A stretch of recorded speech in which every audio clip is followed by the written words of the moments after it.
முல்லைத்தீவு தண்ணி குளம் புனரமைக்கப்படாமையால் அந்த பகுதி மக்கள் எதிர்நோக்கும் பிரச்சினைகள் தொடர்பில் நியூஸ் ஃபர்ஸ்ட் இன்றைய தினம் ஆராய்கின்றது.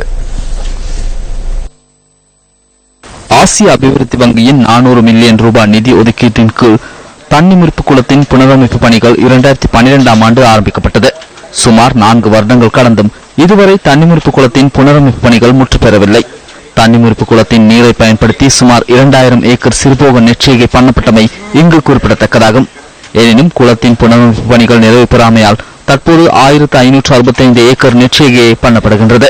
குளம் சீராக புனரமைக்கப்படாமையினால் குளத்திலிருந்து வயல்களுக்கு நீர் பாய்ச்சுவதில் பாரிய சிரமங்களை எதிர்நோக்குவதாக விவசாயிகள் குறிப்பிடுகின்றனர்.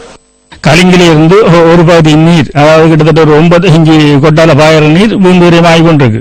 வாய்க்கால்களை திறந்து விட்டால் இந்த கொங்கிரீட் வாய்க்கால் போவதை கீழே உள்ள வாய்க்கால்கள், கிளவாய்க்காலுடைய கொட்டுகள், ரோட்டுகள் இல்லாமல் அவ்வளவு மக்கள் துன்பப்படுறாங்க. கிட்டத்தட்ட 23 முறைப்பாடுகளை நாம் செய்திருந்தோம். இந்த வேலையில தவறு இருக்கின்றது. இது நம்பகத்தன்மையற்ற வேலை. இது இந்த தரம் குறைவு.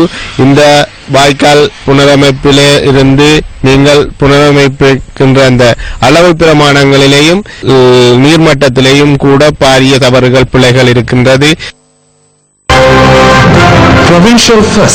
பிரதான அனுசரணை